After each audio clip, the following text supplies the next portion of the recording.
A theater manager reports that during the showing of Citizen Kane, a drunk man attempted to force his way into the theater carrying a snowboard decorated with the word Rosebud. Oh, that's good. That's actually really, really good. Welcome, everybody, to This is the Police. I'm your host, Falcon. If you're running out the door because you heard me say this is the police, get on back over here. It's not really the police. It's just the name of the title itself. Very funny, Falcon. Anyway, jokes aside, what is the police all about?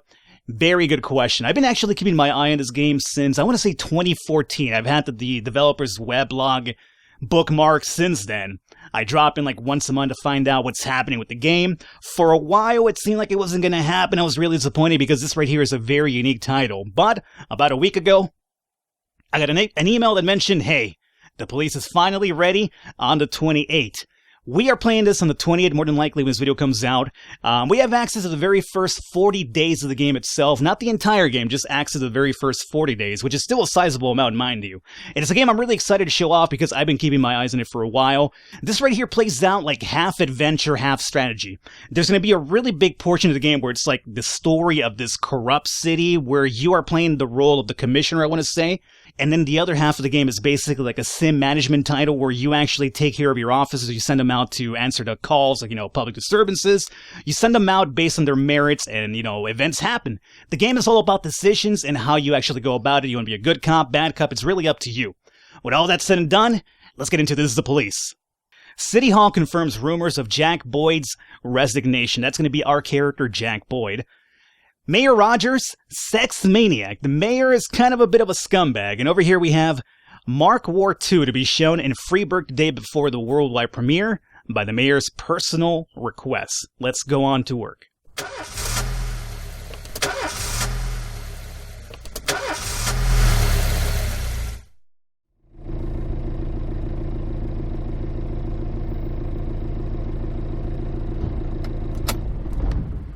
When I was a kid, my father sometimes told me at bedtime that if I closed my eyes and didn't open them for a long time, all the demons would blow away.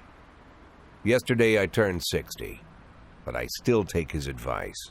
Not because I'm sentimental or want to keep the memory of my father alive. I just can't think of a better solution. To get away from all the demons that haunt Freeburg, I'd need to wear a blindfold 24/7. Plus, it's a good idea to act blind when talking to reporters. At least that's what my colleagues say. They're afraid of press conferences. But for me, it's more like a confessional.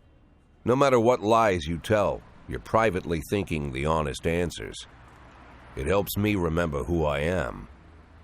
The fact that I'll be reading all about it in the papers tomorrow is a small price to pay. Call it penance for the preacher.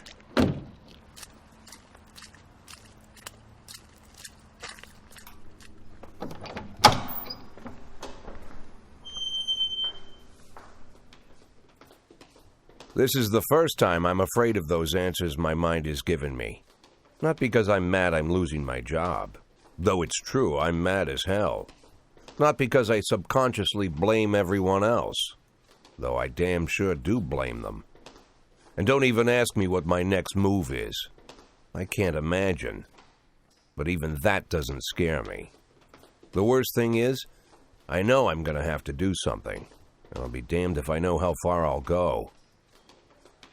I may have a lot of vices, but predictability isn't one of them.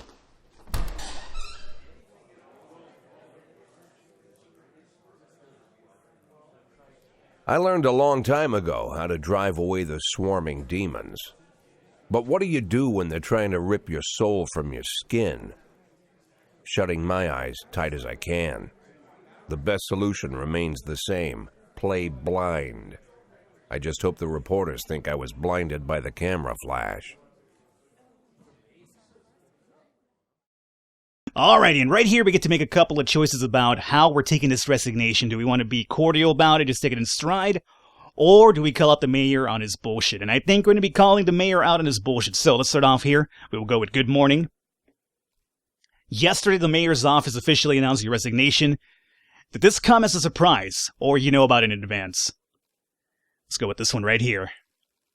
Mayor Rogers is a dishonorable, corrupt politician, and he's been waiting for the opportunity to get rid of me. Do you already know the name of your successor? Who cares? I've done my job and I'm just about finished with it. Soon my only interest will be cigars and jazz. I frankly don't care who takes my place. Just don't care whatsoever, baby. After the recent corruption scandal, your deputy Francis Kendrick said he'd soon be voluntarily resigning. If the mayor offered him your position, would that change his mind? Who cares again? That's his business, not mine. Ask him yourself. Although Kendrick was acquitted, many still believe that the police are cooperating with the mafia. Do you have anything to say about this? Bullshit, I don't know. If it helps police, no comment. Let's go with bullshit. Excuse me, but that's a pile of horseshit. The mafia and the police working together? Maybe they're in the cahoots with the aliens. The mafia are a bunch of low-life criminals. How about someone ask a real question? Jack Boyd just doesn't take any shit, man. Do you think your personal relationship with the mayor could be the reason behind your retirement? Definitely. Of course it could. Personal relations are always important, no matter what anyone says. And we know he doesn't like us if we don't like him, obviously. Thank you. How's the back today, Mr. Boyd? Same as usual. How did the press conference go? You can read about it in the newspapers tomorrow. Don't let anyone in. Even Mr. Kendrick? Especially Mr. Kendrick.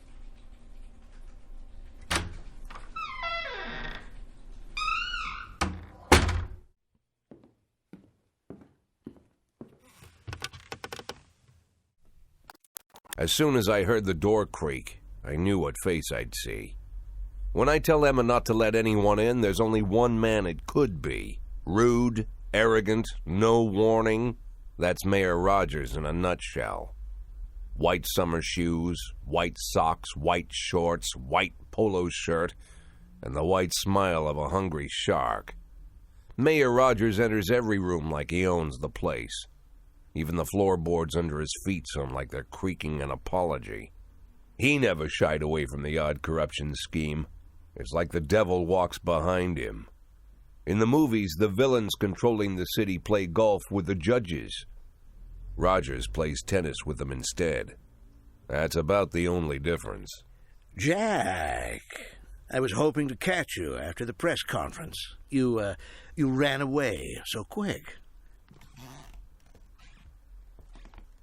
There's no smoking at City Hall. No reason for me to hang around. Well, this morning I signed a ban on smoking in all public buildings. Soon you won't be able to smoke here either. Soon enough I won't be here at all. That's what I wanted to talk to you about. The people of this city like you, Jack. The police chief of all people. Don't betray that, Jack. Don't get wrapped up in any schemes. Sit nice and quiet for the next 180 days, and you'll be remembered as a hero. That's the only thing that you still have left. Be the hero. Then how am I supposed to scrape together a retirement fund? You had a million chances to secure a luxury pension, one that even I would have envied, although I've never set aside any money for myself. I'm not planning to retire anytime soon.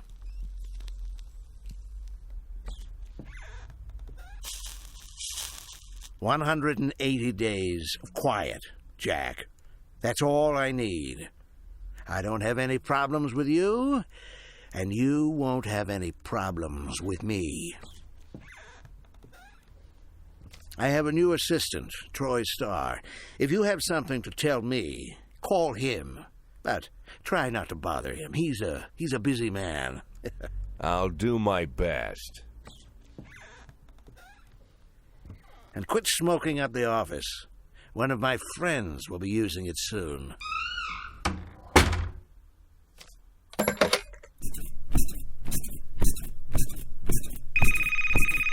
Oh, I'm sorry, babe. Only the mayor has this number. Mr. Mayor? Yeah, is this Troy Starr? Yes? Go fuck yourself, Troy Starr.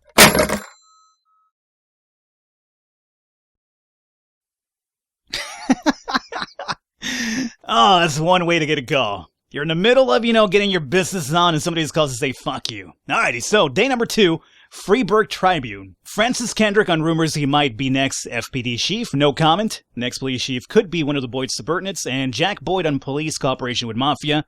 No comment. I didn't say no comment. I said this is bullshit.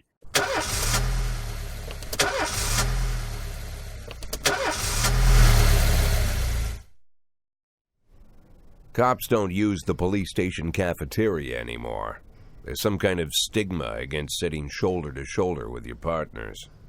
Everybody just takes snacks from the machines or grabs a meal and hammers it down in the corner like a vulture on a corpse. The main thing? Don't look into anyone's eyes. Could be construed as an invitation to sit together. The only people eating here are ghosts.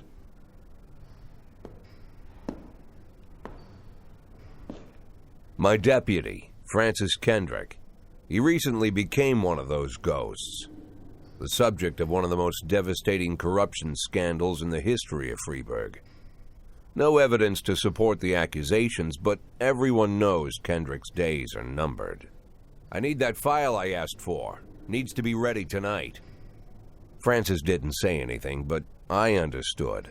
Ghosts aren't supposed to talk. Besides, I got a feeling he was already finished. Alright, and this right here is going to introduce us to the sim strategy part of the game itself. I will leave the tutorial on just so you guys can get like a better understanding of it, instead of me just running it down for you. But, you know, it's a very, very easy concept to understand here pretty soon. But, show me what you've got. Freeburg PD organizes the upcoming work assignments into shifts for today and tomorrow. Every shift, officers respond to crimes in progress and detectives continue their investigations. You can freely move employees between shifts.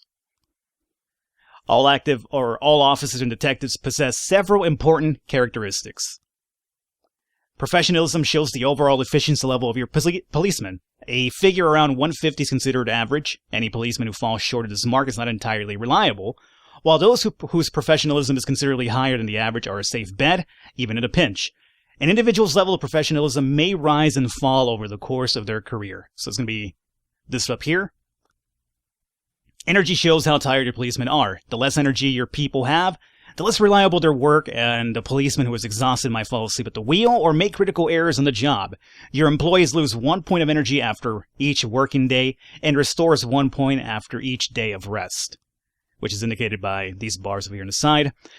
Your employees don't tell you everything. Some additional characteristics are hidden from view. For instance, some cops are lazy and will come up with any reason they can think of to take a day off, while others like to drink too much. You can only guess about these things, but you should be able to draw your own conclusions based on the behavior of your employees. So this right here is going to be a start of Shift B, the afternoon portion itself. Responding to calls is the bread and butter of police work. You'll need to send your officers to the crime scene before the timer expires. A mark on the map shows where the call came from. The farther away the destination is from the police station, the longer it will take your officers to travel back and forth, so the longer your people will be tied up and unavailable for upcoming work. So over here we have our first call. Everyday Mall, a hit and run. Let's go ahead and click on this over here. The easiest way to determine how difficult the task might be is to check how many units are allowed to be sent on this call. The more units you can send, the more serious the alleged threat. Particularly risky missions give you the option of sending in the SWAT, but they must be accompanied by at least one officer. So, I don't think we need the SWAT for it. Or maybe you do. I don't know. It's a hit and run. We'll have to read how careful this is. But the number of slots is not the only thing to consider. Any available information from the location of the crime scene to the presence of weapons and so on. All of this can tell you how serious each case should be taken. A mission might look simple at first glance until it turns out into a brutal meat grinder. Or a serious call can come in which turns out to be a false alarm. So that's where all this information over here comes into play. You got to read it carefully, make sure you're making the right call over here. So we have a hit and run at the Everyday Mall. A married couple exited a convenience store and saw a van in the parking lot back over a homeless man who'd been digging through a trash can. The driver jumped out to help, but got back in the van and quickly left once he saw that he hit a bum. Man, what a scumbag, huh? Alrighty, so we have a hit and run. We could send up to 2 officers if we felt the need to do so. I want to start leveling up price here a little bit. Now, if you actually send your police officers and they do pretty good, they will level up and they'll get their prestige level a bit higher. Now, when it comes to people like Price, if you send them with a really, really good cop, like a Purdy, a Yancey, or a Koshi, they will feel the need to do a bit better. So a good thing to do early on is to probably team up somebody that's kind of like really shitty with somebody that's actually really good. And they'll feel like, you know, hey, I gotta step it up, and it'll help them out do better. So, since we have a hit and run, I'm gonna send Price along with Yancey over here. And let's proceed. Now remember, we're actually tying up 2 cops at the moment for a hit and run, so if we get any other calls, we gotta make sure that we have enough people available for those as well. Over here we have a fight at the Last Picture Show Theater. A theater manager reports that during the showing of Citizen Kane, a drunk man attempted to force his way into the theater carrying a snowboard decorated with the word Rosebud. Oh, that's good. That's actually really, really good. I will let that man in. I'd be like, you know what, man? Get your ass in there. You deserve it with a snowboard called Rosebud. Citizen Kane, that's good. When he was denied entry, he violently attacked the cashier and is currently fighting with the theater security guard. Okay, well now he's crazy, but at first glance he was alright. Okay, so we have a fight now. A fight that's going on at the moment. Let's send Austin...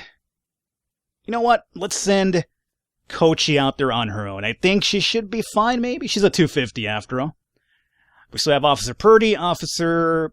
Tsubaki, I'm going to assume the T is silent, and we have Austin. We can send SWAT. Alrighty, so time is progressing. Here we go. First report. When everything goes well, the police capture the criminals and nobody dies. But the fact is, sometimes the criminals manage to escape, but try to avoid any dead cops or civilians. Dead cops will hurt your roster, and dead citizens bother the mayor even more than living ones. So what happened over here? The offender escaped. We were unharmed, but we went ahead and took a bit of a hit to our overall score here, so Yancey took a -5, huh? That's unfortunate, but it happens. I was hoping that with Yancey and Price, the ante would be upped a little bit, but I guess it wasn't. Alrighty, we have $2,400 as well. This will be used to hire and stuff like that, but we'll talk more about that later. Here's the fight. Kochi, hey, you caught the offender. Officer's unharmed. We got... Was that plus 20? I'm not sure that was plus 20 or not. Civilian unharmed. It was actually plus 10 because she was at 250 beforehand. So, offender caught, officer unharmed, and civilian unharmed. Perfect. Good job, Kochi. You could, by the way, upgrade the officers, like give them up ranks and stuff. If they're doing really good, you actually get badges to distribute. But again, we'll cover more of that later. Armed robbery at the suburbs. 3 teenagers armed with a shotgun have robbed a videotape store and made off with their whole collection of adult movies. The criminals fled in a car, but the store manager wrote down the car's license plate. The owner is one Janet Brown, who lives in the suburbs. Hey, you know what? If you're gonna hit something, a porn store could be really good, you know? Maybe they're in a time where porn isn't so widely available on the internet. Maybe it's before the internet, who knows? So, you know, as long as they didn't hurt anybody, just give the porn back after you've used it and it's all fine. Let's send Purdy along with Austin, because I want to say Price and Koshi should be back soon, and so would Yancey. So, Purdy and Austin, go take a look out there. Good luck to you. And we have a fight. Johnson, Jurgen, and Katz law firm. A brother and a sister clash with each other over their deceased father's will. According to another lawyers, we don't dare separate them, and the hospital guard is off duty. Alrighty, Yancey. Let's send you out there along with Price. You guys break that shit up, okay? I don't want any blood spilled over a will, although that's a really good way to actually spill blood. When you have, like, wills involved with a lot of money, people get crazy with the money, man. It just happens. Now, one of the things I will mention, I would like a speed-up feature as well, you know, just kind of, like, proceed along, but, you know, there isn't one. But I would like to see a speed-up feature at some point over here. We have an assault at the ghetto. I guess that just makes sense, doesn't it? A passerby saw some teenagers attack an elderly musician, then run away with his guitar and his money. Oh, come on! It's one thing to take his money, but now you're taking his way to make money for the future? That's just terrible. 3 police officers. Uh-oh. Well, let's send Kochi and Tsubaki, I guess. You guys be careful. I needed 3 people for that. Uh-oh. When your cops aren't sure how to proceed, they might contact you and ask you to handle the situation. Okay. The vehicle in question is parked right outside the Brown residence. The sounds of moans, loud laughter can be heard through the living room window. Well, they're watching the porn tapes. Of course you hear moans. Knock on the door, open up the police, turn on the siren and loudspeaker, and shout that the house is surrounded. I feel like this might actually cause like some shit, but at the same time, what if you just knock and they come out blasting or something? I don't think I want to sneak into the house either. So let's go with the second one. Oh no! Austin died! Offender caught, officer dead! She was a relatively good cop, 2 out of 90. It wasn't really that bad. Oof. Already lost the cop, huh? That's no good. The fight. Hey, the offender was caught. Officers unharmed.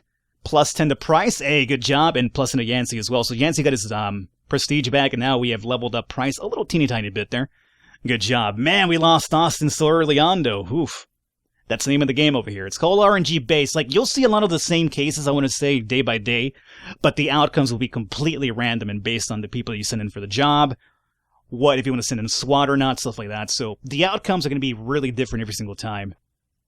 While I was playing that off camera, I went to that same report with where I lost Austin just now, and I think I sent them with like less prestige officers, and they went perfectly fine with the same choice, by the way, about the loudspeaker. And that went perfectly fine. We caught them and everything was unharmed. This time around, caught them, but we actually died. So yeah, very random in the results. Offender caught, officers unharmed, perfect. So Kochi and Tsubaki are going to be cool here. I want to say we're just about ready to, end of the day. And there you guys have it.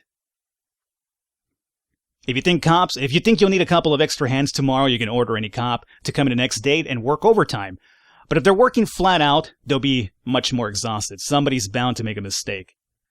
Well, we lost Austin, so we might actually need to hire somebody here pretty soon. So here we have Shift A coming up next time around. Alrighty, guys, and I think with this one, we wrap it up here for today. We lost Officer Austin over here. We will go ahead and make a good memorial service for Austin's family here.